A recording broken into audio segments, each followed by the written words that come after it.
Hello everyone, this is Dr. Hina Jawar. Welcome to Textbook Super Coaching YouTube channel.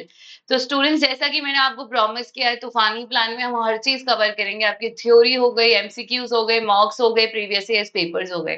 तो आज इस short video में मैं आपको पोस्ट इंडिपेंडेंस एरा की जितनी भी पॉलिसीज है, कमीशंस है, कमिटीज है, सबके की पॉइंट्स और कीवर्ड्स देने वाली हूँ। यानी आप एग्जाम में कंफ्यूज होते हैं जैसे कि डेमोक्रेटिक साइंटिफिक एटीट्यूड देखकर कि ये कोठारी कमीशन में जाएगा या सेकेंडरी एजुकेशन कमीशन में जाएगा, और वही कंफ्यूजन में हम गलत आंसर मार्क कर देते हैं।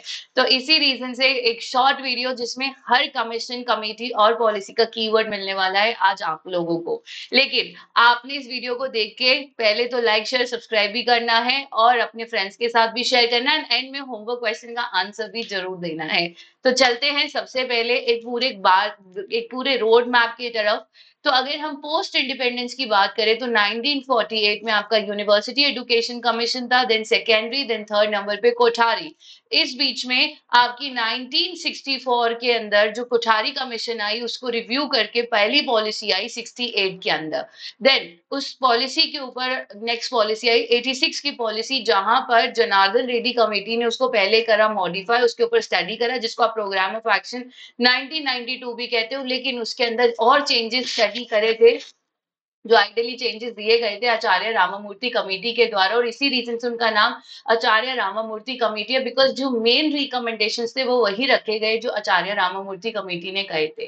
देन यशपाल कमेटी आया आपका 1993 में फॉर स्कूल एजुकेशन, और इसके बाद एजुकेशन, हायर एजुकेशन के लिए यशपाल कमेटी दोबारा आया इन 2009 में। ठीक है, इसी बीच 2005 में आई आपकी नेशनल एजुकेशन नहीं, national knowledge commission under Sam Pitroda.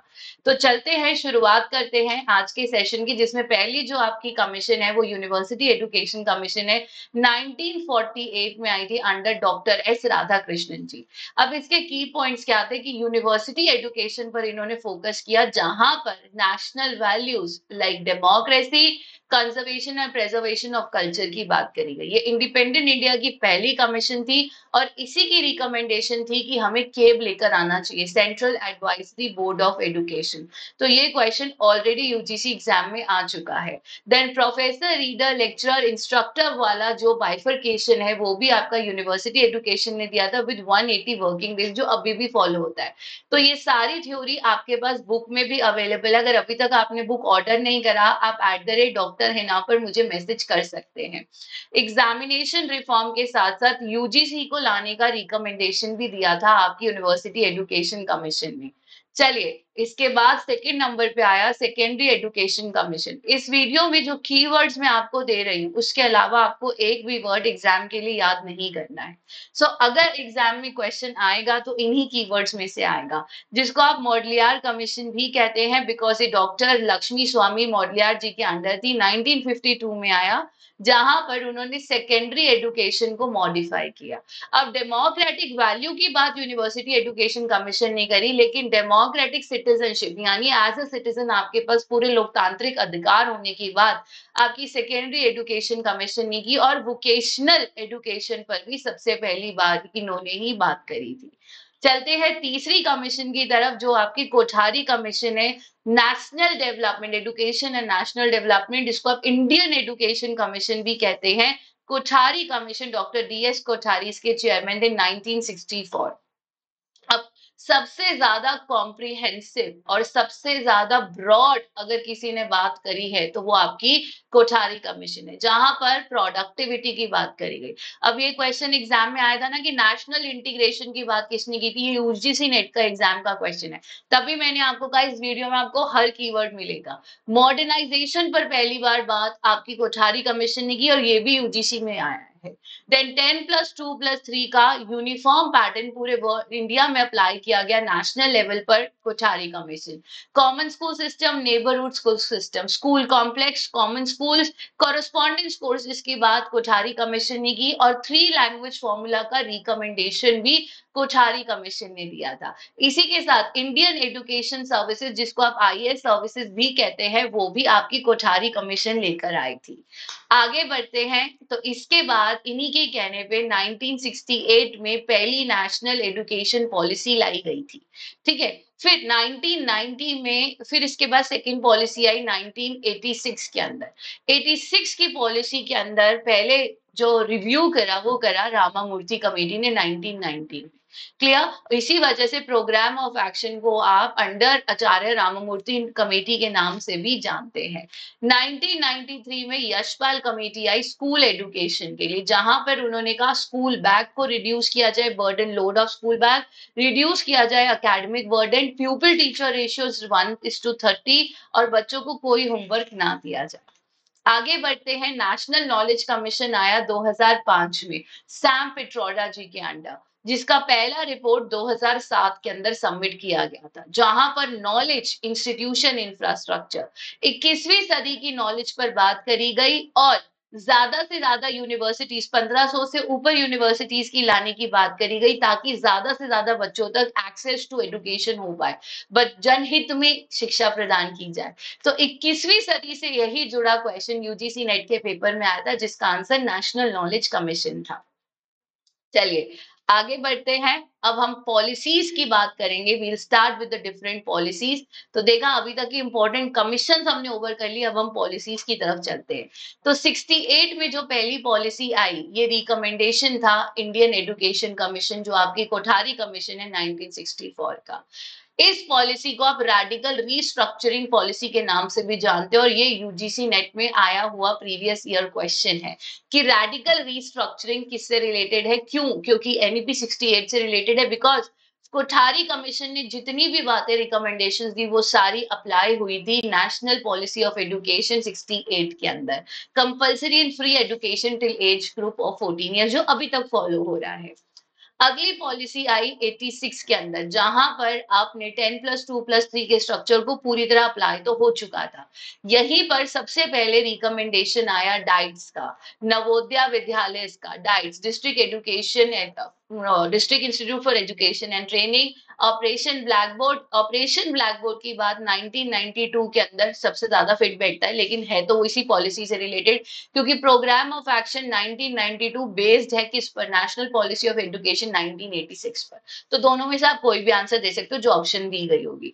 Then आपकी national testing services, integration of handicap की बात करी गई, इंटीग्रेशन ऑफ आईसीटी की बात करी गई, डिग्रीज को एक मार्क ना बनाए जॉब के लिए, इस D linking of degrees from jobs, इसकी बात भी आपकी क्वालिटी एंड एक्सेस की बात 1986 की पॉलिसी ने किया है।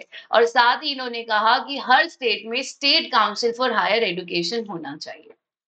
And then came your NEP 2020। NEP 2020 का सबसे बड़ा चेंज है 5+3+3+4 का स्ट्रक्चर। कम से कम 10 क्वेश्चन पेपर 1 और पेपर 2 के मिला के इस स्ट्रक्चर से आ चुके हैं। तो अब 5 वाली स्टेज में आता है क्लास 1 एंड 2 और आपका anganwadi, pre primary and pre school. फिर आता है आपका प्रेपरेटरी स्टेज, जहां पर आपका क्लास 3, 4 एंड 5 होता है। फिर आता है मिडिल स्टेज, जहां पे क्लास 6, 7 एंड 8 होता है। And then 9, 10, 11, 12 are the last 4 stages. तो ये आपका 5+3+3+4 का एक नया स्ट्रक्चर है। अगला पॉइंट, यहाँ पर आपकी कोई भी स्ट्रीम नहीं है, आपकी मर्जी है, आप मल्टी डिसिप्लिनरी चल सकते हो, यानी डिफरेंट स्ट्रीम्स को कंबाइन कर सकते हो। और साथ ही आया सार्थक। सार्थक क्या है? Student and teachers holistic advancement through quality education. NEP 2020 के इम्प्लीमेंटेशन प्लान का नाम है सार्थक, और ये यूजीसी नेट में पूछा गया सवाल था। ठीक है, बोर्ड एग्जाम अब आपकी कॉम्पिटेंसीज पर फोकस करेंगे और अब वो एमसीक्यू बेस्ड होगा। ये लेटेस्ट न्यूज है, 70 से 80% पेपर आपका क्या होगा? MCQ based. क्लियर? आगे बढ़ते हैं, तो अब सिंगल एंट्रेंस टेस्ट होगा, जो आपको मालूम है पीएचडी के बच्चे भी आपके नेट के पेपर के जरिए एडमिशन लेंगे, तो सिंगल एंट्रेंस टेस्ट। चलिए, एकेडमिक बैंक ऑफ क्रेडिट्स की बात करी गई है, multi disciplinary education and research institute, जिसको आप मेरू के नाम से जानते हैं, शॉर्ट फॉर्म्स। जितने ज्यादा आईआईटीज हो सकते हैं, आईआईटीज और आईएम्स को एक्सपैंड किया जाए और मल्टीपल एंट्री और एग्जिट सिस्टम दिया जाए। साथ में आया national research foundation, foundation and higher education commission of India, जिसको अभी मैं एक्सप्लेन करने वाली हूँ। तो मल्टीपल एंट्री और एग्जिट क्या है? अगर बच्चा 4 साल का अंडर ग्रेजुएट प्रोग्राम यानी कि बैचलर प्रोग्राम लेता है, तो अगर 1 साल बाद अगर वो छोड़ता है तो उसको सर्टिफिकेट मिलेगा। अगर वो 2 साल के बाद कोर्स को छोड़ता है तो उसको एडवांस डिप्लोमा मिल जाएगा। 3 साल बाद छोड़ता है तो उसे बैचलर डिग्री मिल जाएगी पहले की तरह। और अगर 4 साल के बाद छोड़ता है तो उसको बैचलर विद रिसर्च मिलेगा। तभी इसी रीजन से 4th ईयर के यूजी प्रोग्राम के स्टूडेंट को अलाउ कर दिया गया है नेट के पेपर में अपीयर करने के लिए, क्योंकि वो ऑलरेडी रिसर्च एक्सपीरियंस लेकर आ रहा है। This is the reason you should know it and this time you can expect this question in the examination. आपका नया कमीशन आया है higher education council of India, जो UGC, AICTE, NCTE, ICAR, BCI और मेडिकल काउंसिल को replace करने वाला है। क्लियर? तो एक सिंगल यूनिट रहेगा। ठीक है, अब इसके अकॉर्डिंग इसके 4 वर्टिकल्स होंगे। पहला एनएचईआरसी, जो उसका काम होगा हायर एजुकेशन के लिए रेगुलेशंस बनाना। जीईसी जो स्टैंडर्ड सेटिंग करेगा। एचईजीसी जिसका काम फंडिंग से रिलेटेड होगा। एंड नेक जो एक्रेडिटेशन देगा। क्लियर? ये इसके 4 वर्टिकल्स हैं। देन आपका एनईपी 2020 के अकॉर्डिंग 2 नए एनसीएफ आए हैं। स्कूल, पहला ईसीसी का जो 2022 में आया था, दूसरा एनसीएफ स्कूल एजुकेशन का 2023 में। तो स्कूल एजुकेशन में कौन कौन से मुद्दे उठाए गए? पहले early childhood care and education, जिसके लिए एनसीएफ आ चुका है। दूसरा फाउंडेशनल लिटरेसी एंड न्यूमरेसी। तीसरा यूनिवर्सल एक्सेस। चौथा curriculum in pedagogy. Fifth is teacher. Sixth is inclusive education. Seventh is effective resources and eighth is standard setting. ये exam में 100% आ सकता है, इसलिए आपके लिए जरूरी है इन चैप्टर्स के नाम को याद रखना। नेक्स्ट इज हायर एजुकेशन में वो किस किस मुद्दों पे फोकस कर रहे हैं? तो क्वालिटी पे फोकस कर रहे हैं, रीस्ट्रक्चरिंग पे, मल्टी डिसिप्लिनरी, देन फैकल्टी, समावेशी शिक्षा, teacher education, vocational education and governance. इसके अलावा टेक्नोलॉजी पर फोकस किया जाएगा, एडल्ट एजुकेशन पे फोकस किया जाएगा। एंड अगर एनईपी 2020 आया तो साथ में आईसीटी लेके आया। आने वाले समय में आर्टिफिशियल इंटेलिजेंस, चैट जीपीटी का तो यूज आप लोगों ने ऑलरेडी स्टार्ट कर दिया है। रोबोटिक्स, रोबोट्स का जमाना, 3D सिमुलेशन, जहां पे अब आपके पास वर्चुअल लैब्स है। तो आपका नेशनल एजुकेशनल टेक्नोलॉजी फोरम में जितना हो सके आप आईसीटी का बेस्ट यूज करेंगे एजुकेशन प्रोसेस में। साथ में आया नेशनल रिसर्च फाउंडेशन, बिकॉज देश में रिसर्च को और स्ट्रॉन्ग करने की बात की गई है। एंड तभी उन्होंने कहा है कि सभी स्टैंड अलोन इंस्टीट्यूट को आप मल्टी डिसिप्लिनरी में कन्वर्ट कीजिए, खासतौर पे टीचर एजुकेशन। तो टेक्नोलॉजी फोरम का काम क्या है? स्टेट और सेंट्रल को एडवाइस करना कि हम कैसे आईसीटी का और यूज कर सकते हैं। ये यूजीसी नेट में आया क्वेश्चन था और यही तीनों ऑप्शंस दी गई थी।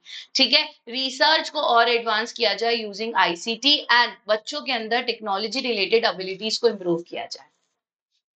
अब ऑनलाइन अगर आपने टेक्नोलॉजी यूज करना है तो उसके लिए टीचर्स की टेक्नोलॉजी को इम्प्रूव कीजिए, ओपन एजुकेशनल रिसोर्सेज।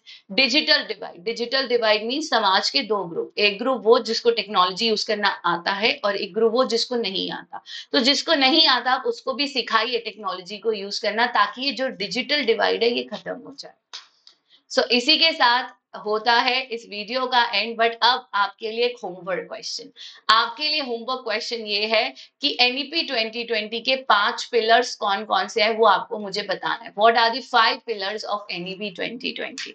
एंड अगर अभी तक आपने दिसंबर 2024 के लिए कोर्स ज्वाइन नहीं करा तो आप बहुत बड़ी गलती कर रहे हो, क्योंकि यूनिट नंबर 1 ऑलरेडी स्टार्ट हो चुका है और जितनी आप लाइव क्लासेस मिस करोगे उतना नुकसान होगा। सो आई होप ये वीडियो आपके लिए यूजफुल रहा होगा, और इससे जुड़े मैराथन के लिए कब भूलिएगा मत 7 PM यूट्यूब पर ज्वाइन करने के लिए। Thank you everyone for joining in. God bless you all and take care, and homework answer जरूर दीजिएगा। Bye bye.